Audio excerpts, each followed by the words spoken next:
If you've ever posted a video on YouTube that has some popular music in the background, then you might have noticed that some ads start showing up without you earning anything.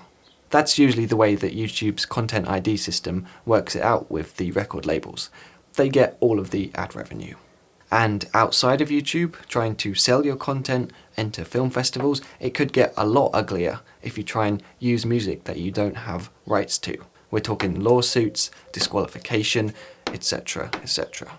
So if we're serious about our projects, we really need to have full clearance from whoever owns the music.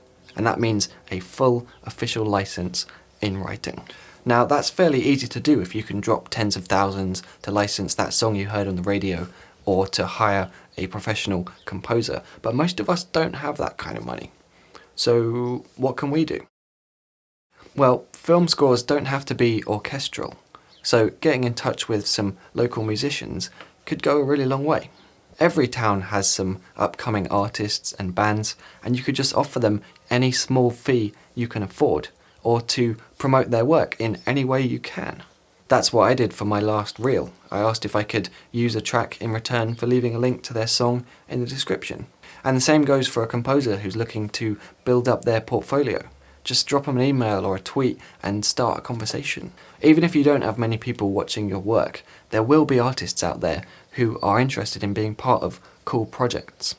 The second option is to make the music yourself, which is what I do most of the time. Basically, investing my time into learning and writing music instead of investing money into someone else doing it. Now, don't get me wrong, that definitely comes with its own stresses and limitations, but I think even someone who doesn't have any musical background could write the film score for their film.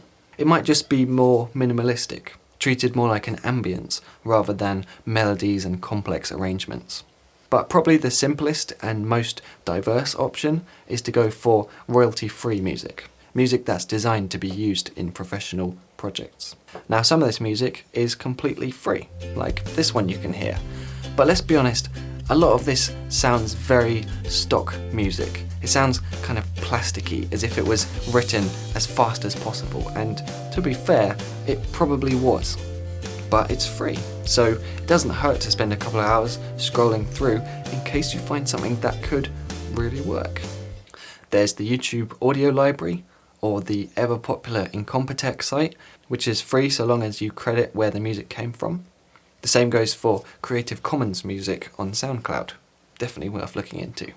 So up until recently, I'd pretty much given up on royalty-free music. It seemed like it's either cheap and fake sounding, or it actually has some soul to it, but it's far too expensive. So try this for a second. Imagine that this is the opening sequence for a film.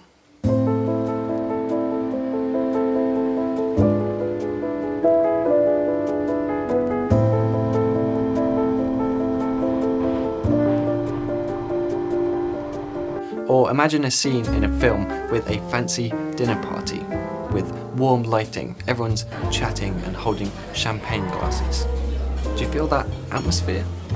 Or imagine the music you'd use for a documentary about an indie rock band.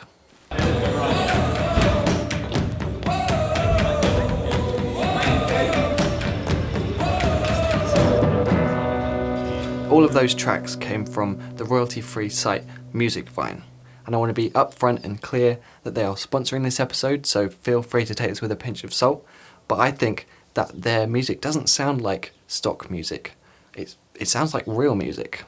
So if you're interested in having a listen to what else they've got, there's a link in the description to their site, and any purchases made after clicking that link will give you a 10% discount and earn me a bit of money as well. So there we go, a real basic overview of the 3 main ways to get music for your projects. Contact a musician directly, become a musician yourself, or license a track from a musician. My name's Simon Cade, this has been DSLR Guide, and I'll see you next week.